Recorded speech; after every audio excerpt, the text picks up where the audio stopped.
bersama itu berintegritas.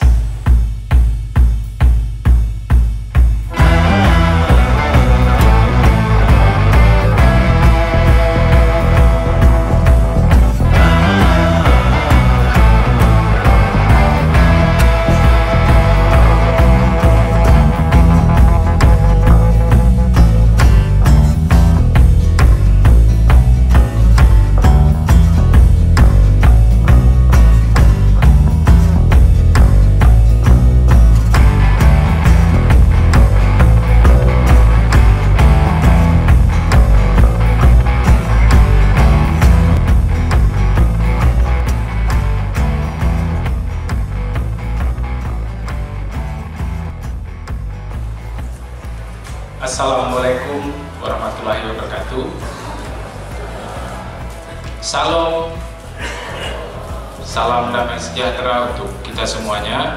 Kita patut bersyukur karena kita CU-CU ada 44 CU primer di bawah koordinasi Puskobid PKCU Kalimantan sejak bulan Januari mulai melaksanakan RAT. Pada bulan Januari itu ada 8 CU kami yang RAT. Pada bulan Februari ini ada 24 CU yang RAT. Pada bulan Maret akan ada 13 CU yang RAT. Jadi kita berbagi. Kami di pengurus bersepakat, ketua diusahakan hadir di CU yang RAT pada pemilihan pengurus. Karena akan ada pelantikan pengurus pada akhir acara ini, setelah selesai pemilihan. Makanya saya harus mengikuti RAT ini sampai selesai. Ucapan syukur atas kerja keras para pengurus, para pengawas, manajemen komite, seperti yang disampaikan Ibu Ketua tadi. Pencapaian program kerja tahun buku 2019 ini tercapai 95%. Luar biasa. 97 luar biasa. 3% lagi hampir 100%. Artinya itu merencanakan dengan benar sehingga bisa dicapai. Mengawali sambutan ini sebagai satu gerakan, jadi Puskobid PKCU Kalimantan ini agak unik karena anggotanya ada di 18 provinsi di Indonesia, dari Nias sampai Agam sana sampai Maluku. Kita punya tempat-tempat pelayanan di 25 provinsi di Indonesia. Jadi kita ini agak Puskobid yang agak beda dari Puskobid yang lainnya. Saya ingin menyampaikan beberapa informasi kabar baik dalam kita sebagai satu komunitas besar gerakan CU yang ada 44 CU ini, supaya Bapak Ibu, para anggota CU Katulistiwa Bakti mengetahui juga bahwa kita ini ada dalam satu jaringan yang besar dan kita patut saling membanggakan satu dengan yang lain. Yang pertama kita patut bersyukur karena sekali lagi Puskobid PKCU Kalimantan itu Puskobid yang terbesar di Indonesia. Saya kira boleh tepuk tangan.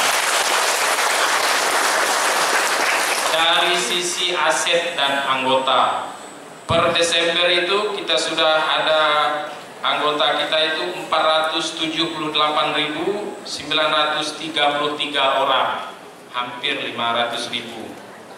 Bertambah, nah ini yang menariknya, bertambah 20.208 orang.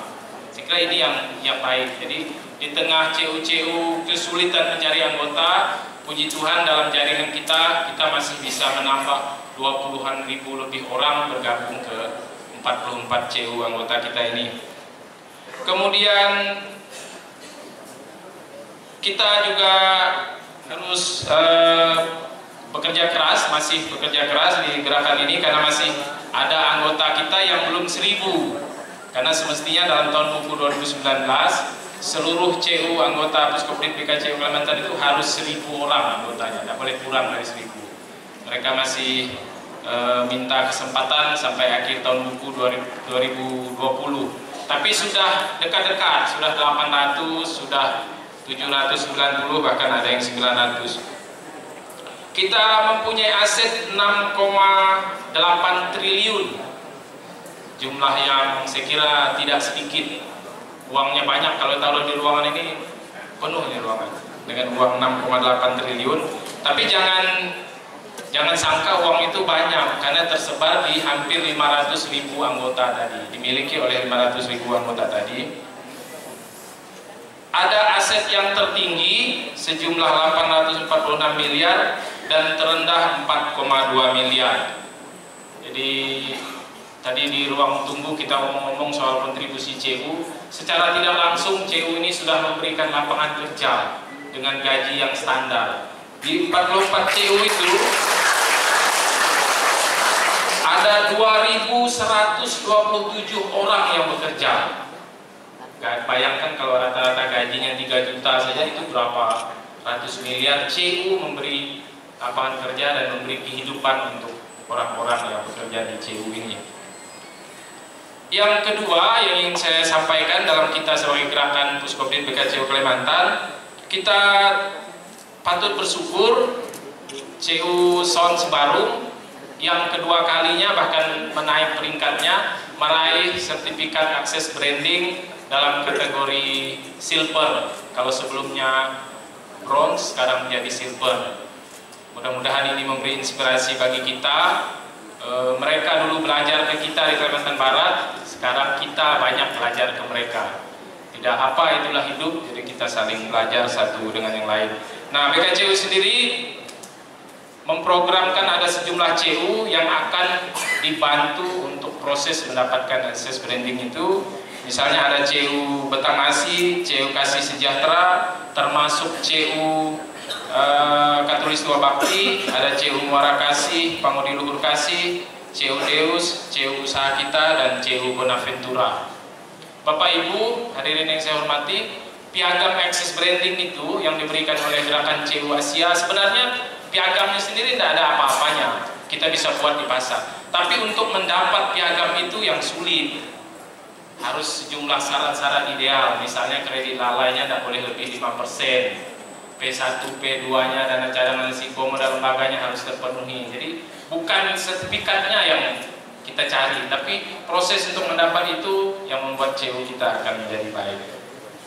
Yang ketiga yang ingin saya sampaikan juga, dalam kita satu gerakan besar ini, kita patut bersyukur karena tahun buku 2019 ada 2 orang ketua pengurus CU anggota kita yang mendapat penghargaan dari pemerintah Republik Indonesia.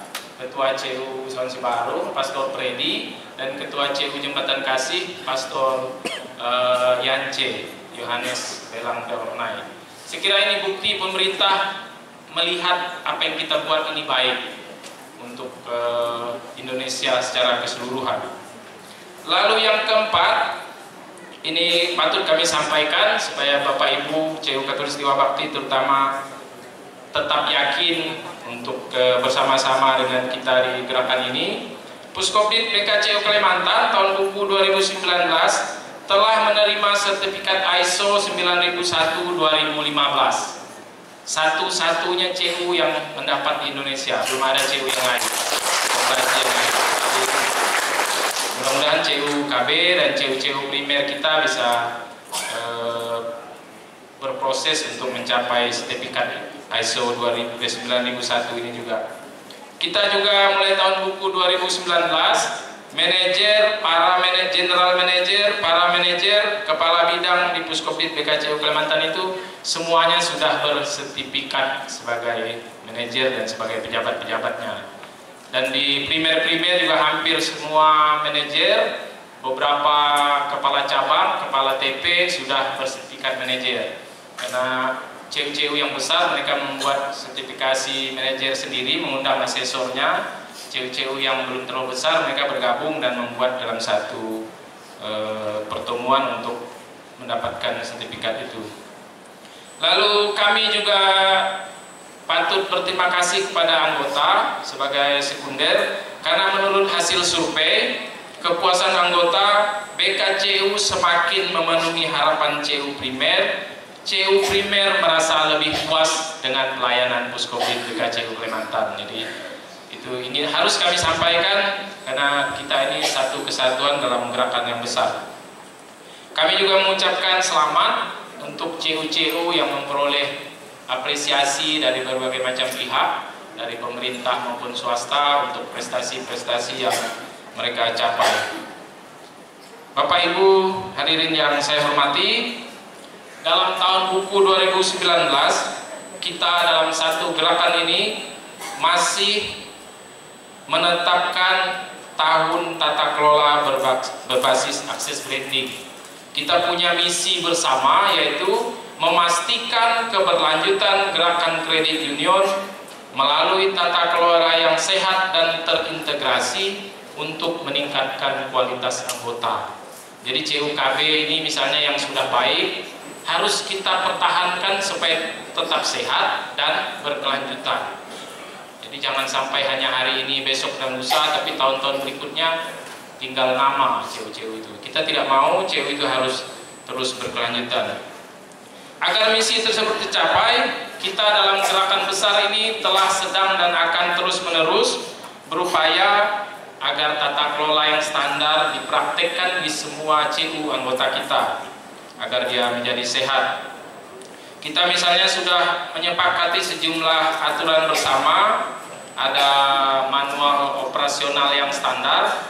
Jadi Bapak Ibu anggota CU-CU di 44 CU ini kita punya aturan-aturan yang standar, yang sama. Jadi kalau Bapak Ibu kerja anggota CU Selamaris, anggota CU KB, anggota CU Muara Kasih, anggota CU Muara Pesisir, anggota CU Muara Kasih, itu aturan-aturan pokok manual operasionalnya kita sama, standar. Jadi itu salah satu cara kita untuk menuju CU-CU yang berkelanjutan. Kemudian kita juga punya manual prosedur yang standar, ada program SIMO dan ada program SCT. Yang terbaru kita merevisi kontrak solidaritas. Jadi salah satu penilaian baik yang dilakukan oleh Inkopdit terhadap Puskopdit BKCU Kalimantan itu satu-satunya sekunder yang punya kontrak solidaritas dengan anggotanya. Di pus-pus yang lain, mohon maaf, belum ada. Jadi ini salah satu nilai lebih kita, sehingga misalnya kita ada aturan-aturan bersama dalam gerakan ini. Misalnya kita sepakat pengurus itu 12 tahun, bisa 3 tahun periodenya, bisa 4 tahun periodenya, tapi masa baktinya 12 tahun. Itu contohnya supaya kita berstandar dalam gerakan ini. Nah, aturan-aturan bersama tersebut dibuat melalui diskusi yang panjang, penuh pertimbangan, terutama manfaatnya bagi CU sendiri dan bagi gerakan. Jangan membuat aturan sendiri dalam jangka pendek maupun jangka panjang akan mempersulit dan menjerumuskan CU. Jadi jangan CU itu membuat aturan-aturan sendiri yang tidak standar, mau-maunya dia. Kami ini otonom, Puskopdit nggak boleh campur tangan. Tidak, bukan begitu. Kita Puskopdit dalam beberapa hal harus campur tangan supaya gerakan ini berkelanjutan, supaya gerakan ini tidak hanya sampai 1-2 hari ini. Nah, pada kesempatan ini dalam gerakan saya ingin menyampaikan bagaimana hasil tata kelola di CU-CU kita yang 44 tersebut. Menurut hasil analisis BERS di CU, kita tahu semua standar yang digunakan adalah analisis BERS. Ada 1 CU yang idealnya 9, ada 2 CU yang idealnya 8, ada 4 CU yang idealnya 7, ada 6 CU yang idealnya 6, ada 5 CU yang idealnya 3, yang memprihatinkan. Ada 5 CU yang idealnya hanya 1. Jadi itu kita sebagai satu gerakan turut prihatin. Tentu saja itu menjadi tantangan bagi kita dalam gerakan besar ini. Tentang kredit lalai, seperti singgung Ibu Ketua tadi, sesuatu yang sangat penting menjadi perhatian kita di gerakan ini. Ada 3 CU yang kredit lalainya di bawah 1%. Di bawah 1%. Ada 9 CU yang kredit lalainya di bawah 5%. Ada 23 CU yang kredit lalainya di atas 15%. Tentu saja kalau bicara kredit lalai di CU dengan koperasi lain, dengan bank beda. Karena kalau di CU itu yang disebut lalai itu tidak tepat waktu, tidak tepat jumlah, bayar pokok dan bayar bunga.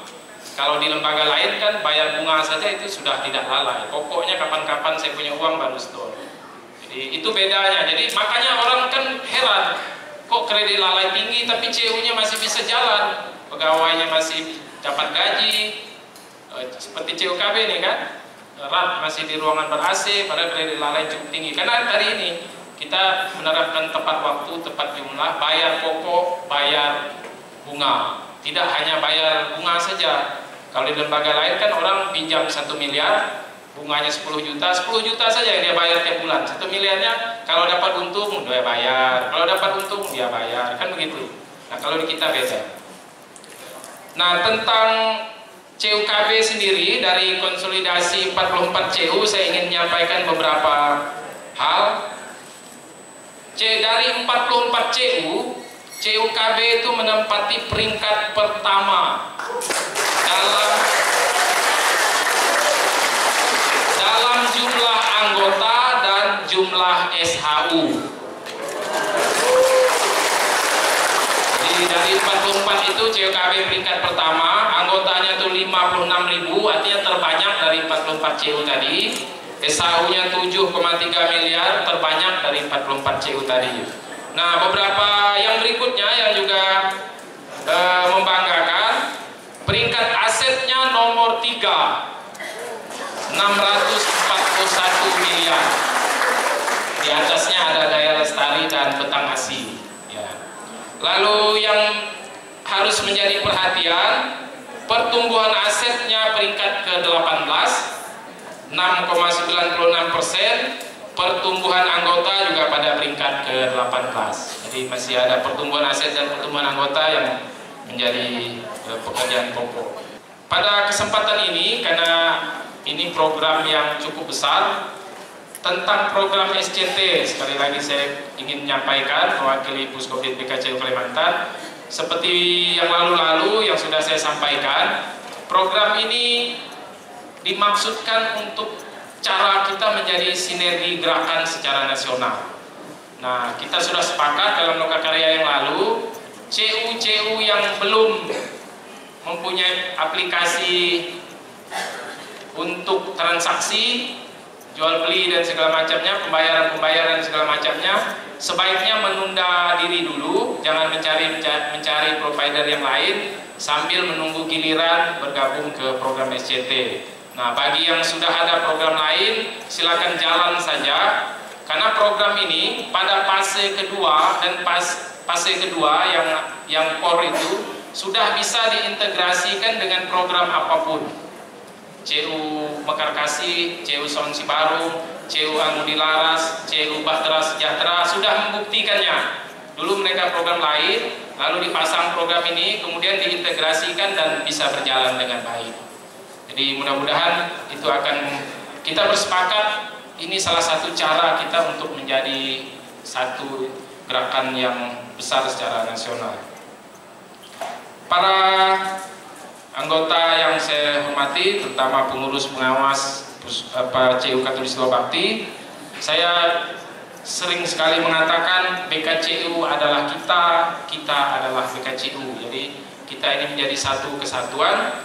Mari kita bersama-sama mewujudkan tata kelola yang standar di gerakan kita ini. Puskopdit BKCU Kalimantan tentu saja akan mengerahkan semua yang sumber daya yang dipunyai, sumber daya manusia dan lain-lain juga, untuk membantu anggota-anggota menjalankan tata kelola yang standar, bukan tata kelola yang dia buat sendiri.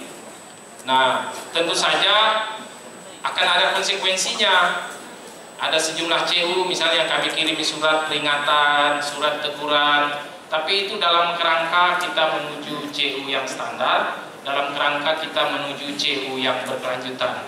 Bukan karena BKCU tidak senang dengan apa yang dibuat primer-primer, tapi dalam kerangka menuju CU yang sehat dan berkelanjutan. Mari kita bekerja lebih keras lagi, lebih cerdas untuk menaklukkan tantangan internal maupun eksternal dalam gerakan kita ini. Mari kita memberikan pemikiran terbaik untuk CU ini tetap sehat, tetap bertumbuh, dan memastikan keberlanjutannya. Secara khusus, saya mewakili Puskopdit BKCU Kalimantan menyampaikan terima kasih kepada Ibu Dr. Cecilia Seli, Ketua Pengurus CU Katulistiwa Bakti. Beliau ini seingat saya sejak saya bergabung menjadi anggota CU tahun 96 sudah aktif di CU. Suami beliau ini Pak Pranlaten, pendiri, pegawai pertama, JM, manajer JM sampai pensiun di Puskopit BKCU Kalimantan. Jadi suami istri CU lah ya. Suami istri CU. Mudah-mudahan anaknya ada yang berkarya di CU juga Bu, si Dede yang bungsu. Kalau yang sulung nggak mungkin lagi. Jadi terima kasih Ibu, terutama untuk dedikasi, untuk pengorbanan. Kenapa saya bilang begini? Karena Ibu tidak lagi calon pengurus. Jadi periode depan beliau tidak lagi jadi pengurus. Tapi tentu saja pemikiran, perhatian untuk gerakan ini pasti tidak akan berubah. Hanya tempat dan waktunya saja yang berbeda. Terima kasih kepada para pengurus, pengawas sebelumnya yang juga telah berkontribusi besar dalam menjadikan CUKB seperti ini. Wassalamualaikum warahmatullahi wabarakatuh. Adil Katalino, Bacuramin Kak Saruga, Basengat Kak Jubata.